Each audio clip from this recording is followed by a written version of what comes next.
Assalamu alaikum warahmatullahi wabarakatuh. Akkam jirtu kabajamtoota fi jaallatamtoota hordoftoota gabayaa tuubii kun yuutuubii keessan gabayaa tuubiidha. Gabayaan tuubii akkuma beekamu meeshaalee Itoophiyaa keessatti argaman gatii isaanii iddootti argama isaa fi akkasumas kwaalitii qulqullina isaa hunda information isaa wajjin qabatee kan isiniif dhiyeessu akka ta'e ni beektan jechuudha.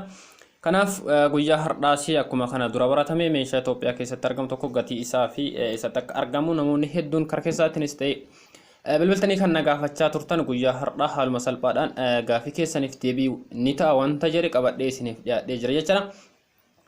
Egaa kanaaf warroonni yeroo jalqabaatiif gara YouTube chaanaalii keenyaa dhuftan subscribe gochuu akka hin daganne subscribe godhaatii maatii keenya ta'a. Viidiyoo kana hiriyoota keessan biraan gahuudhaaf share gochuu akka hin daganne like godhaatii nu jajjabeessa. Kanaaf waan kamiyyuu meeshaalee nuti isinii dhiyeessines ta'e fedhii keessaniin wanta beekuu barbaadan hundaayyuu nu gaafadha. Gaafii keessaniif deebii isaa ammoo haala salphaatti hangamoo osoo hin turre isiniif ni deebisna jechuudha. Kanaaf ammaa fi gaafii keessan kan ta'e meeshaa kana kan amma argaa jirtan kana qabadhee isiniif dhiyeessee jira jechuudha. Kana qofa osoo hin taane akka bishaaniitiif yookaan immoo bishaan daa'imman daattu gandaa bishaanitti buufamee daa'imman daattu xiqqaarraa hanga guddaatti gatii isaa wajjin qabadhee isiniif dhiyaadhee jira. Akkasumas immoo saayizii isaa faana qabadhee isiniif dhiyaadhee jira jechuudha. Kanaaf hanga xumura qophii keenyaatti na hordofaa yoo na hordoftan wantoota hedduu as keessaa ni argattan jedheetiin kan yaadu. Egaa kanaaf kan amma argaa jirtan kun makiinaa daa'imman irra teessifnu yookaan ammoo iddoodhaa gara iddoo ittiin geessinu jechaadha. Makiinaa kana yookaan ammoo teessoo kana makiinaa keessas keenne daa'imman irra kaa'uu dandeenya. Lafarratti ammoo iddoodhaa gara iddoo geessuuf irra keennee deemuu ni dandeenya jechaadha. Gara jala isaatiin goommaa qaba.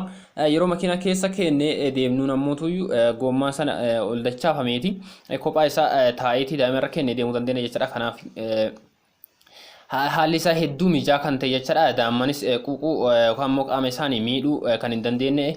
Teessumni isaa fi erkanni isaa akkuma argaa jirtan kana ispoonjii irraa kan ta'e jechaadha. Daa'imman asirraa hulluuxxee buuti yookaan ammoo asirraa hin kufti jedhee wanti nu yaachisu tokkoyyuu akka hin jirretti haala mijaa'aan kan uumame jechaadha. Zaqqii ittiin qabatamu yookaan ammoo qabattoo asirratti ittiin daa'imman ittiin qabatamu kan qabu jechaadha. Haalli isaa hedduu tokko mijaadha. Namni kamiyyuu irra kaa'ee deemuu ni danda'a. Haati qofti waliin rakkachuu hin dandeettu jechaadha. Haalli isaas mijaadha.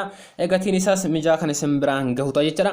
Meeshaa kana barbaadan iddoo isin jirtan kamuttuyyuu isiniif geeffamu ni danda'ama jechaadha. Lakkoofsa bilbilaa fuula iskiriinii irratti isinii kaa'e kana yoo bilbiltan iddoo isin jirtanitti isiniif dhufuu ni danda'a. Dhaxxanis bitachuu dandeettan jechaadha. Iddoo inni jiru meeshaa pilaastarii jedhamurraa waan hojjetamee fi haalli isaa baay'ee tokko mijaa ciminnas qaba. Makiina kamuu keessa kenneetiin gosa makiina kamuu keessa kennee itti fayyadamu kan ammoo daa'ima keenya irra kennee deemuu ni dandeenya jechaadha. Haalli isaas baay'ee tokko mijaadha. Isa kana xiqqaa fi guddatu jira. Inni amma argaa jirtan kun guddaa barbaadanii qarshii 4,500 yoo qopheessitan haaluma salphaan bitattanii itti fayyadamuu dandeettan jechaadha. Xiqqaa barbaadan ammoo kanarra xiqqaatu qarshii 3,500 yoo qopheessitan bitattanii itti fayyadamuu dandeettan jechaadha. Garuu meeshaan isaan irraa tolfamanii fi haalli isaan itti tolfaman xiqqaas ta'ee guddaan kan wal fakkaatu jechaadha. Cimina qaba. Carqiin gara duubaa irratti kan argaa jirtan kun cimina kan qabu jechaadha. Kanaaf meeshaa kana iddoo isin jirtan kamuttuyyuu isiniif dhufuu ni danda'a. Haalli isaas hedduu tokko mijaawaadha. Meeshaan inni irraa hojjetames baay'ee tokko mijaadha. Egaa kana fakkaata gatiin isaas kan amma isin biraan gahe jechaadha. Gatii kanaanii iddoo isin jirtanitti isinii dhufuu danda'a. Gatii kanarratti iddoo isin jirtanitti yoo isin dhufe wanti tokko kan isirratti dabalame yookaan immoo gatiin qarshii takka isinirratti dabalameetiin isin kafalchiifamu jechaadha. Gatima ittiin bittan qarshii isa guddoo barbaadan qarshii 4,500 kana qopheessitan iddoo isin jirtanitti baasii isaaniitiin isiniif geessuu danda'an jechaadha. Kanaaf bilbiltanii ajajuu dandeettanii itti fayyadamuu dandeettan isiniin jira. Gaafii keessaniif deebiin isaa kana fakkaata. Waa'ee meeshaa kana hangana jennee biraa yoo darbine wanta gaafii isinitti ta'e isarratti haala isaa akkaataa fayyadama isaas ta'e wanta kamuyyuu waan gaafii isinitti ta'e karaa keessaatiin lakkoofsa bilbila keenyaa isiniif kennameen bilbiltanii nu gaafachuu dandeettan jechaadha. Wanta gaafii isinitti ta'e akkasumas meeshaa biraas kan barbaaddan yoo jiraate bilbiltanii karaa saniin yookaan nu barreessitanii nu gaafachuu dandeettanii haala yeroo gabaabaa keessatti deebii isaa isiniif deebifnu yookaan ammoo meeshaa sana viidiyoo itti hojjennee isiniif ni dhiyeessina isiniif ni dhiyeessa jechaadha. Kanaaf waa'ee meeshaa kana hangana yoo jenne ni gaha. Inni itti aan ammoo kan amma argaa jirtan kun ganda bishaanitti buufameetiin daa'imman daattu jechaadha. namoonni hedduun yeroo baay'ee na gaafataa turtanii har'a ammoo xiqqaarraa kaasee hanga guddaatti qabee isiniif dhiyeessee jechaadha. Namni kamiyyuu bitachuuf kan mijaa'uu fi iddoo kamittuyyuu itti fayyadamuu kan dandeenyu mana keessattis ta'e alarratti itti fayyadamuu kan dandeenyu fuunee iddoo biraa deemnee iddoo biraa sanitti itti fayyadamuu kan dandeenyu jechaadha. Fakkeenyaaf iddoo bashannanaa garaagaraa hoo deemnu qabnee deemnee achi geennee bishaanitti guunnee daa'imman itti tapsiisuu keessa keennee daasisuu akka dandeenyuuf haalli isaa mijaa'aa ta'eetiin kan tolfame jechaadha. Egaa meeshaan kun ijoollee ji'a jaha irraa kaasee hanga waggaa torbaa jiraniif itti fayyadamuu ni danda'ama jechaadha. Waggaa ji'a jaha kaasee hanga waggaa torbaa kan jiran daakuu itti taphachuu ni danda'an jechaadha. Kana fakkaata mana keessa keennee itti fayyadamuu ni dandeenya jecha. Alarras baafnee itti fayyadamuu dandeenya. Mana keessas keennee itti fayyadamuu dandeenya. Motor paampii qilleensi ittiin guutamuu qaba jechaadha. Elektirikaalarra kan ta'e elektirikiidhaan guutama jechaadha. Yoo barbaadan kan harkaan guutamu yookaan harkaan afuufamee qilleensi harkaan itti guutamus ni jira. Inni kun kan amma argaa jirtan kun motor paampii qaba. Isuma waliin isiniif kennama. Gatii isaa faana isiniif kennama. Wantoota daa'imman ittiin taphatan hedduu of biraa qaba jecha tokko tokko isaaniitiin maqaa isinii dha'uus ni yaala. Kanaaf meeshaa kana manas keennee alas keennee itti fayyadamuu dandeenya.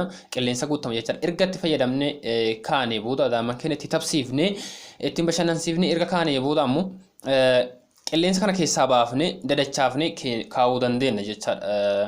Boorsaa keessaas hamma seenuu takka gaa jechaadha. Xiqqaadha qilleensi keessaa gaafa ba'u dadachaafnee mana keenya keennee jechuu dandeenya.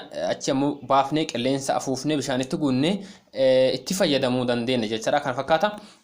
Sadarkaa sadii qaba guddaa xiqqaa fi giddu galeessa kan jedhame qaba jechaadha.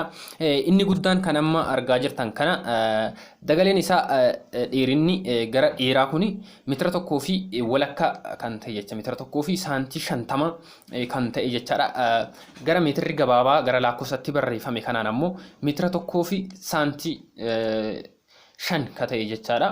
Yookaan ammoo saantii 500 ka ta'e gara olii lafarraa ol dheerinni isaa ammoo seentimeetira 75 kan ta'e jechaadha. Kana fakkaata baay'ee tokko guddaadha.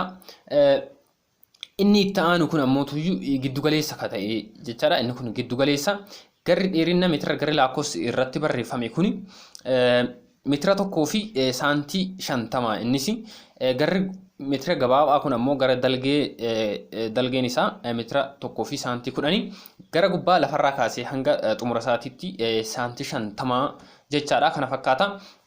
Kunis meeshaa baay'ee tokko bareeda giddu galeessa ijoollee naannoo waggaa 2-3 hanga tokkootitti kanatti fayyadamuu dandeenya jechaadha. Giddu galeessa ijoollee ji'a keessa jaja kaasanii hanga waggaa tokko fulakka kan jiranis xiqqaa jira kan itti fayyadamuu dandeenya jechaadha. Walii galatti daa'imman waggaa ji'a jaha kaasanii hanga waggaa 7 meeshaa kanatti fayyadamuu ni danda'an jechaadha. Meeshaa kana faana kan isinitti gurguramu paampii qilleensa ittiin afuufnu faana isinitti gurgurama. Isa wajjin isinii kennama. Humna maabiraatiin kan dalagu jechaadha. Kana qofa osoo hin taane kubbaa xixiqqaa daa'imman ittiin taphatan vooliibool kan jedhaman 30 faana gurgurama jechaadha. Wantoota kan amma suuraa irratti argaa jirtan kana ashaangulliitii kanneenis jira. Kubbaa 30 faana isiniif kennama jechaadha. Daa'imman hedduu ittiin taphsiisuu kan dandeenyu jechaadha. Yeroo daa'immanas bishaan kana keessa daattu qilleensa uf keessa kan qabu dugda yookaan ammoo ceekuu isaanii irratti kaatanii kan ittiin daakan akka bishaan keessa daa'imman gadi hin seenne isa malee yoo daatte daa'imman keessa gadi seentee miidhaan irra gahuu danda'a jechaadha. Miidhaan kun akka irra hin geennee fi isinis yeroo bittan wanti dagachuu hin qabne qilleensa kan of keessaa qabu dugda irra kaa'annee yookaan ammoo ceekuu keenya jala keennee kan ittiin daaku uf biraa qaba jechaadha. Meeshaa kana bitachuu barbaaddan ammoo iddoo isin jirtan kamittuyyuu isiniif dhufuu ni danda'a. Lakkoofsa isiniif kenname yoo bilbiltan iddoo isin jirtan kamittuyyuu isiniif dhufuu ni danda'ama jechaadha. Haala gatii isaatti yoo isinii seene akkuma sadarkaa sadiin amma isin biraan gahe kanatti gatiin isaa sadarkaatti garaagarummaa qaba jechaadha. Guddaa xiqqaa fi giddu galeessa qaba. Isa guddaa bitachuu yoo barbaaddan guddaa jechuun isa kana jechaadha. Meetira tokkoof walakkaa kan ta'e isa bitachuu yoo barbaaddan qarshii 5,900 yoo qopheessitan haaluma salphaan bitachuu dandeettani. Iddoo isin jirtanittis isiniif dhufuu ni danda'ama. Isuma kana ta'e isa kana lammaffaa irratti kan argamu kana qarshii 4,900 yoo qopheessitan haaluma salphaan bitachuu dandeettani. Lakkoofsi isaas akka isin irra kifne kunoo meeshichuma irratti isiniif barreessee jira jechaadha. Lakkoofsa meeshaa irra jiru kana yoo bilbiltani haaluma salphaan argachuu dandeettanii jechaadha. Bilbiltanii haasofsiisuu dandeettanii. isa kana sadarkaa lamaffaratti giddu galeessa kana bitachuu barbaadan qarshii 4,000 fi 900 bitattanii itti fayyadamuu dandeettan isiniin jedhee jira.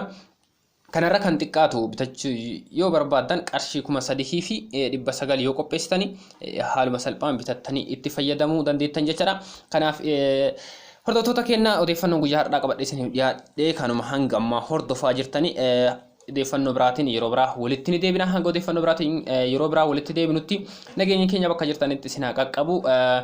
Wanta gaaffii isinitti ta'e kan amma isin dhiyeesse irratti gaaffii qabaattan gaafadhaatii yaada soo qabaattan komisii qabaattan nu barreessaa isiniin jedha.